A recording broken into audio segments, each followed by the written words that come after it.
You wanted the best. You've got the best podcast. The hottest podcast in the world. The Chris Voss Show, the preeminent podcast with guests so smart you may experience serious brain bleed. The CEOs, authors, thought leaders, visionaries, and motivators. Get ready. Strap yourself in. Keep your hands, arms, and legs inside the vehicle at all times, because you're about to go on a monster education roller coaster with your brain. Now, here's your host, Chris Voss. I'm Chris Voss here from the ChrisVossShow.com. Ladies and gentlemen, welcome to the big show. As always, the Chris Voss Show is the family that loves you but doesn't judge you, at least not as harshly as your mom, because she's still waiting for you to measure up and get good. But that's why you listen to the Chris Voss Show, so you can be a better person and impress everyone. And maybe your mom will love you someday, but I don't know. I've seen some of you, so she's probably going to live disappointed. Anyway, guys, refer the show to your family, friends, and relatives. I'm insulting my audience now. What the fuck is going on? I love you guys. Anyway, guys, go to goodreads.com/Chris Voss, LinkedIn.com/Chris Voss, Chris Voss1 on the TikTok, and all those crazy places on the internet. Today, we have two young, amazing men on the show to share with us their unlimited knowledge, their depth of experience, and all that good stuff. Their book is called G.O.A.T. Wisdom, G.O.A.T. Wisdom, How to Build a Truly Great Business, from the founders of Beekman 1802. We have Dr. Brent Ridge on the show with us today and Josh Kilmer-Purcell. We're going to be talking to them about their insights and how you can get your mom to love you again and appreciate you, I suppose. I don't know. The pair founded Beekman 1802 in 2008 after purchasing the historic Beekman Farm in Sharon Springs, New York, where they started researching the nutrients in goat's milk and began making goat milk soaps and gourmet cheeses. Today, the company has over 100 employees and is recognized as one of the most successful lifestyle brands in America by NASDAQ Inc. magazine and Wall Street Journal. That'll get your mom to love you. In 2019, they set the record. This is going to be the callback joke of the show. They set the record for the largest beauty brand launch in the combined 37 history of both HSN and QVC. That's quite the feat if you've ever known a woman who shops on QVC and HSN. They buy a lot of stuff. Thousands of people visit their flagship store and tour their place each year in rural Sharon Springs. And they were the stars of the fabulous Beekman Boys. They were the first gay couple to have their own television series on a national network. They competed and won the Amazing Race on CBS.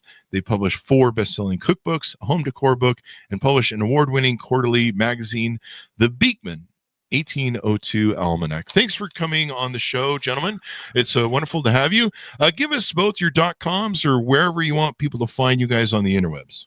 Yep, they can find us at beekman1802.com, and our personal page is Josh and Brent, wherever you consume your social media. There you guys. And you guys have it combined? Is it for both you guys? Yep. We got everybody's? Yep. Okay. Yep, we're in it together. Yeah, I have a secret one, but we don't need to tell Brent that. Oh, okay. Yeah. Let's see what's going on. Just before we start, I will verify moms everywhere love us. Moms everywhere love you? They do. Mm-hmm. Yeah. Is that what we're mom verified. Mom verified. Maybe that's a new brand. You guys should build or a website or app or something, Mom verified. I need that on my Tinder. Maybe I should put that in my Tinder profile. Yeah. Mom verified. My mom says my mom says I'm special, so you should think so too. Same. Same. In fact, she puts that on the helmet that I wear when I'm not on the show. So, guys, give us a 30,000 overview. What's inside your new book? Well, our new book is G.O.A.T. Wisdom, How to Build a Truly Great Business. And G.O.A.T, of course, greatest of all time. But it also goes back to our farm and our beginning of our business. We're now a 9-figure business, but we started around our dining room table making goat milk soap with our neighbors. And it really is, our book goes against the conventional grain of entrepreneurial publications these days that are all about, you're the one magic thing you're not doing, the one secret trick you don't know about. What we did was we went back and looked at wisdom, like age-old wisdom. We took 12 different maxims and then we applied them to today's contemporary business scene. So really showing you that it's not anything you don't know already. It's these things you know. You just need to know how to apply them to modern business. Well, do you want to jump in here with your thoughts on that, Brent? Well, yeah, I agree. You know, the reason we wanted to write Go Wisdom is obviously we have started this company in a very small place in upstate New York. The population of Sharon Springs is 547 people. And we grew the business from that little shop on Main Street in Sharon Springs to now selling around the world. And I think when we started writing the book about 2 years ago, which let me just say is probably the last business book to ever be written without the help of AI, we were really kind of flummoxed by the idea that the only visions of success that you see, particularly on social media, which of course is mainly the media that people consume these days, were tech billionaires or influencers who may or may not be successful, but they're portraying themselves to be successful.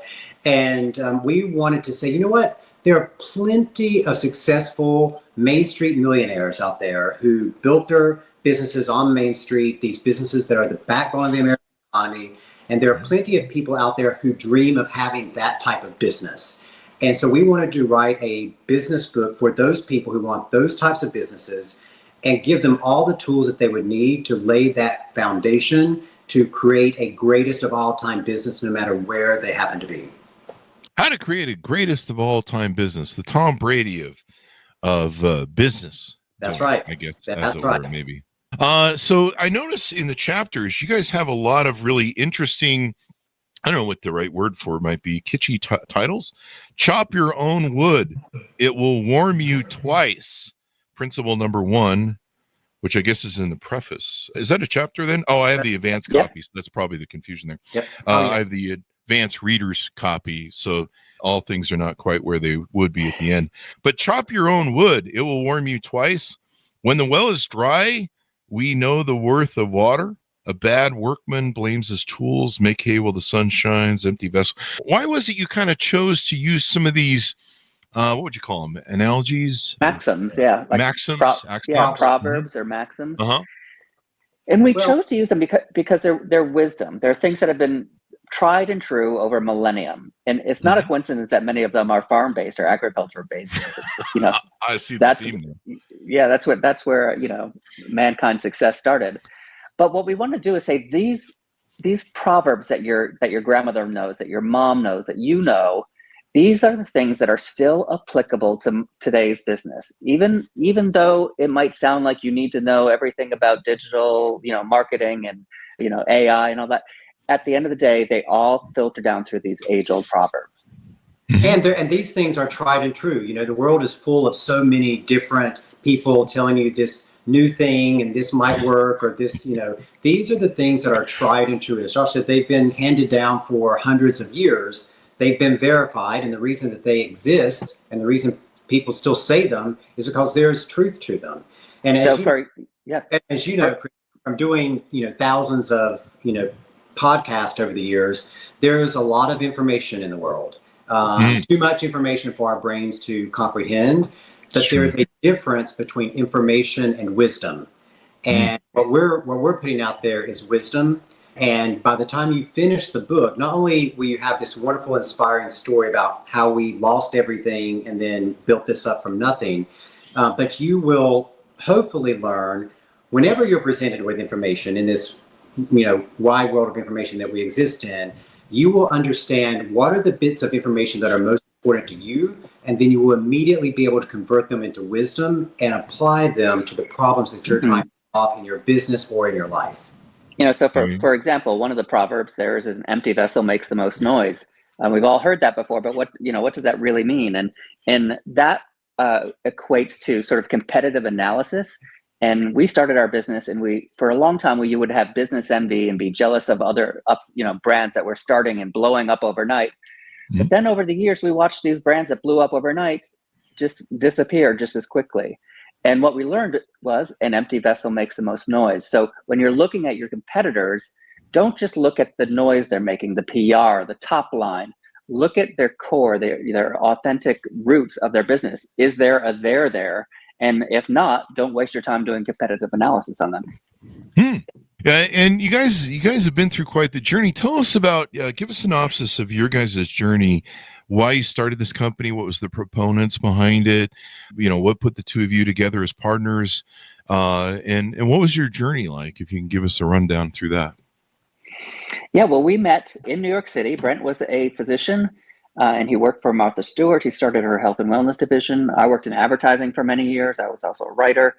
We met 26 years ago, and we, in 2006, we found this farm in upstate New York.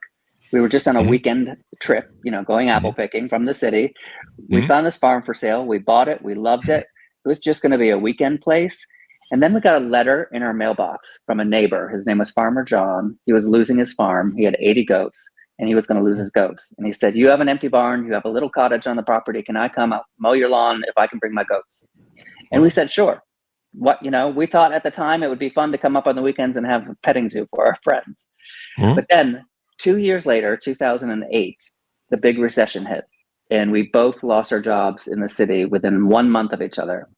So we literally had nothing to our names except these 80 goats and Farmer John. And so we literally Googled, what can we make with goat milk? And the first thing that came up was soap. And now we've sold 60 million bars of soap since then, plus, of course, our whole line of skincare. And so you guys turned goat milk into, I don't know, lemonade business, lemonade. And this is kind of interesting. Opportunity, it's interesting how opportunity comes in so many different ways. Were you guys initially financially successful, or what sort of journey did you go on there? Yeah, well, we were both living and working in New York City. I had been a physician. I was on faculty at Mount Sinai Hospital in New York City, and then went back to NYU to get my MBA, and went from there to Martha Stewart's company. And Josh was a very successful advertiser, working his all the way up to partner in his last agency. And so, by that time we were in our early 30s, and, we thought the future looked so bright, in 2006, which is what gave us the comfort to buy this weekend place, what we thought we were just going to have as a weekend place in upstate New York. But I love what you said about opportunity, because I do think that is one of the things that has made us successful as entrepreneurs, is that there's never been an opportunity put before us that we didn't thoroughly examine. Even when it seemed like the most, outlandish idea or completely not applicable to anything that we were doing, we always examined it. And a lot of the times, some of the opportunities that maybe most people would have turned away, we said yes to, and they made all the difference. And, one of them was the TV show. After we had lost our jobs in the city, Josh was just trying anything he could to get, a new job. He's interviewing for hundreds of jobs at the time. And he went to this job at Discovery Network to be the head of marketing, right, Josh? And then the president of the network, she said, you're not a great fit for this job, but the story about the farm and the neighbor and the goats, maybe you should do a reality TV show. And honestly, our thought was no way. I mean, this was the era of Honey Boo Boo and, Swamp King. Oh, yeah. And we're like, Jersey. There's no way you're going to start a respectable business from a reality TV show. And but we said, what, we're going to do it. And we made an agreement with the producers, and we said, look, you guys can make as much fun of the two of us as you want. We can manage our own PR, but you can't make fun of our neighbors in this rural town, because they're the ones that we're working with to start this business. So we looked at the opportunity. What looked bad, we shaped it in a different way, and it turned out to be one of the most positive things we ever did. Wow. It's interesting. People like to see people's journey. They like to see, it's kind of funny. There's an old adage that, people like to see how the sausage gets made. But I think more people do. I think maybe, I share a lot of stuff from my life that seems to inspire other people to do whatever they want to do to apply. They can use the lessons to apply to their thing. And then, of course, people, they love entertainment. There's lots of different, I usually like more logical, cerebral sort of entertainment. I never watched the Jersey Shore. I don't think I've been past 5 minutes of it, but no, I usually like watching, I used to watch business reality shows. So Survivor, when it first came out, was kind of interesting. After that, it became redundant. It was like just a repeat, in my opinion. I mean, I'm sure people love the show. I'm going to get letters from the Survivor crowd. Anyway, so now you guys have created, I'm looking at your website, Beekman 1802. Am I pronouncing that right? Yep. Okay. And the way the company got its name was that the farm that we purchased was built by a gentleman named William Beekman in the year 1802. So that was how we named the company. And you guys have opened this up to a skincare line, cleansers, face masks, face wipes. You guys have opened this up to a huge amount of products. Oh yeah, we're one of the biggest independent beauty companies in the United States now. We're the number one beauty brand that crosses QVC and HSN, and one of the top brands in Ulta Beauty. And it really was because we listened to what our customers asked for and wanted, and we applied my science background to research the goat milk and figure out why it was so beneficial to people's skin. But I think it really does come down to listening to the customer. When we started the company, it was kind of like a Martha Stewart light type company. We had several different verticals. We had this, soap and the skincare. We had gardening. We had furniture design. We had artisanal crafts. But the customer said, no, this soap is what's changing my skin. And we say from that point on, the company grew neighbor by neighbor by neighbor. One person used the product. They told another person. They used it. They told another person. And we really built the business. We say the old-fashioned way, which is, again, what we try to get across in the book. We didn't take investment until 11 years in. We did it the way our grandfathers built their businesses. My grandfather had a grocery store. Brent's grandfather was a farmer. We did it the old-fashioned way, where we didn't spend $1.50, or we didn't spend $1 till we made $1.50. And Brent and I always talk about this Shark Tankification of America, where entrepreneurs, and we love Shark Tank, we love watching it. But nowadays, if you have an idea and you're an entrepreneur, the first thing you do is think you have to go raise money in order to start your business. Yeah. And if you start your business by raising money, you've started a fundraising business, and you will continue to chase that money. Where, we built it the old-fashioned way. We used the wisdom that we had learned in our previous careers to grow the business from $1 to $2 to $5 to $1 million, and really did it that way. Well, pretty interesting on how that goes. Now, you guys are a couple, right? You guys married or? Correct. Yep. How does that work? Sometimes people don't do well together when they work together as a couple in marriage, or just even, I've had girlfriends that are like, "Hey, I'm gonna come to work for you as a secretary." I'm like, "No, you're not," because we'll be over. I need people I can fire, but and I know you, so you wouldn't even make it past the hiring point. I know all your demons, but a lot of people don't work well together. I mean, it's hard. It's hard enough to have a marriage and relationship in today's world. But so how do you guys make it work? What's the secret to getting this longevity that you guys have had in your business, where you're not at each other's throats every day? I mean, Brent's fired me 3 times today. It's been really rough. Good. He gets a raise. There you go. I do think that part of it was that the business was forged by fire. We both lost our jobs. We were both in the exact same situation. If we were going to lose the farm, we were both going to be homeless. So we really started from the very beginning, building it together. And I think if you're a couple in a relationship, anytime you have a project that you're working on together, it strengthens the relationship. But, because we started the company in a very visible way, we were always very present on social media. Of course, then there was the TV show and then The Amazing Race. So people knew us as a couple anyway, growing business as a couple. So even in the times when it was most stressful, like the times when we, didn't know if the business was going to succeed, and, with their finances were tight, and we would fight, and those stressors where most couples or even most business partners might go their separate ways. The idea that we were in a fishbowl and people were watching us probably kept us closer together than a normal couple would. However, over the years, we have figured out a great strategy for how we work together and how other couples, whether they're business partners or romantic partners, how they can work more closely together. And we call it the 51% rule, and we lay this out in the book. But the idea is most partners in business, they divide their responsibilities up by their skill sets. Usually somebody's good at finance, somebody's good at creative, somebody's good. And we believe that's the wrong way to do it, because if you're in partnership with someone, you have a lot of overlap. Brent and I are both creative. We're both a little bit financially savvy. We're both a little bit operationally savvy. So when you divide things up, it doesn't work. So what we do is the 51% rule, where whoever has the most passion for a given topic or project, whoever has the most passion for it has that extra 1%. And the reason we do that is the person with 49% can't walk away and say, this isn't my problem.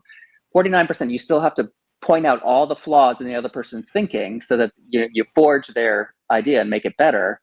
And then the person with the most passion is also the one who's afraid to not have it work. So they're going to work that much harder to succeed. So whoever has the most passion should have the decision-making on whatever project it is. That's how we've made it work for us.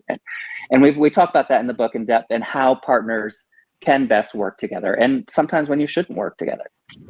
Oh, so there's times where you may want to not go your separate ways, but maybe, maybe delegate the task to each person there. Is that delegate?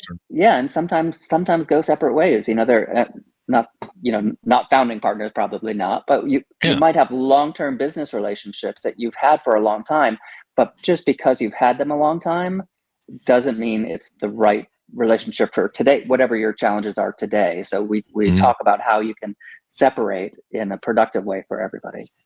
I and it's interesting, you guys both have the same sort of skill set. So my best relationships, and I don't go into business with relationships, I'm a horrible person to stay with. Most women figure that out very quickly. And my longest best friend business partner relationship was with someone who was really good at following the rules, and they had the opposite of skill set that I did. So I had the visionary leader, the innovator, the go-getter, the driver, the high communicator. They were the complete opposite of me. They were the person who could do the dull work, the day-to-day stuff that was redundant, the accounting and stuff that was really boring to someone like me, that you just kill me if I have to do something redundant like that. But that's their safety zone. That's where they're really good at it. And so we were always a great compliment. And I found I worked better with those people than bumping heads with, being creative. So I think it's interesting. You guys both have that same sort of creative, visionary drive. But thankfully you found that balance. You found a way, you come up with rules and design things that can make it work. Yeah, and I think even though we might have similar skill sets, we have very different personalities. And I think that's where we complement each other in the way that you're saying that you find people who complement you. I tend to be a very optimistic person. So I think anything is possible until someone shows me the data that says it isn't possible.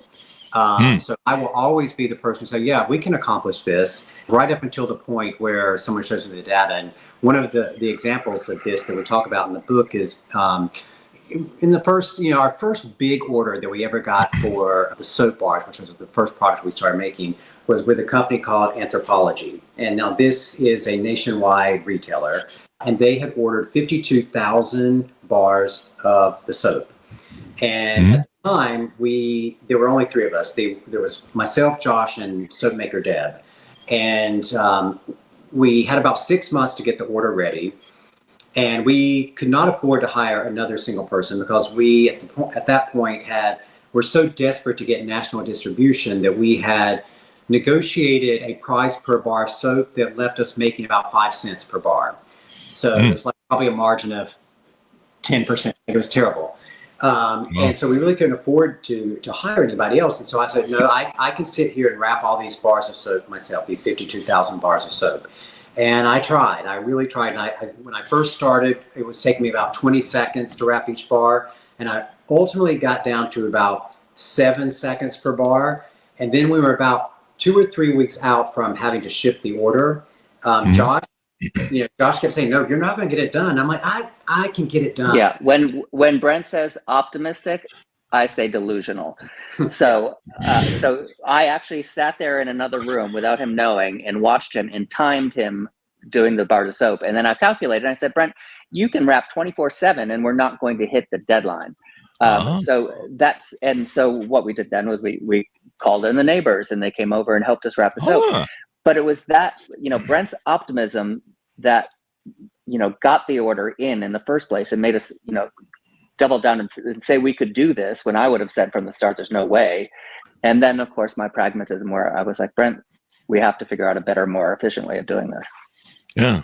It's calling in the neighbors. I noticed one of the chapters in the book is love thy neighbor. Is some of that, I think, in the book. It was interesting too. You guys said early on that, you protect your neighbors from the reality show producers. Yeah. No, neighbors have always been very important to us. And that's why that's the final chapter in the book, because that's the most personal proverb for us, love thy neighbor. And of course, a lot of people that has, religious overtones because of, the 10 Commandments. But if you look at any culture, religion aside, there's some proverb or maxim in every culture around the world that talks about the importance of respecting and honoring your neighbor. And, when we started this company, of course, it was Farmer John who, brought his goats. He was the original neighbor, we say. And then when we had that big order, our neighbors came and saved us by helping us for free sit around our dining room table and wrap these bars of soap. And as I said before, we say we grew our company neighbor by neighbor. It has always been a word of mouth company. And so we now we have always from the beginning called all of our customers neighbors. We don't have customer service. We have neighbor services.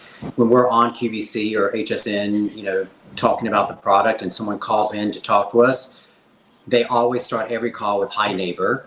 And that's how everyone in the community who uses our product consider themselves. We can be walking through the airport and people won't say, oh, they're the Beekman guys, or there's Josh and Brent. We will hear people shout hi neighbor down the corridor of the airport, and we will look around until we find the person waving to us. And that might sound like a silly marketing, thing, or a tagline or something, but what it does is it deepens the relationship with our customer. A business and a customer, that's such a transactional word, a customer, but a neighbor is a relationship word. And so when our Team Beekman, knows that they're dealing with a neighbor, not a customer, they treat our customers better, and likewise, our customers feel like they're part of a neighborhood, not just sending us money. Well, I love it, man. And there's nothing like those middle of America, rural sort of people. They're kind of the heartland of America. They're at one point we were before COVID, we were getting ready to tour around, and we did a lot of events, big shows like CS and NABE, South by Southwest. We go interview people. What I was going to do was get a van so I could take my dogs with me on my trips. One of those Mercedes runner vans, and, make it so I could sleep in it. And I could take my time going to events instead of doing this red eye rush in and out. And what I was going to do is I love greasy spoons in old towns I don't know what it is. I just love them. I love the old jukebox. They're on every table. And I love there's something about that fucking grill that's been cooked on for 50, 100 years or whatever. Yeah. It's crazy.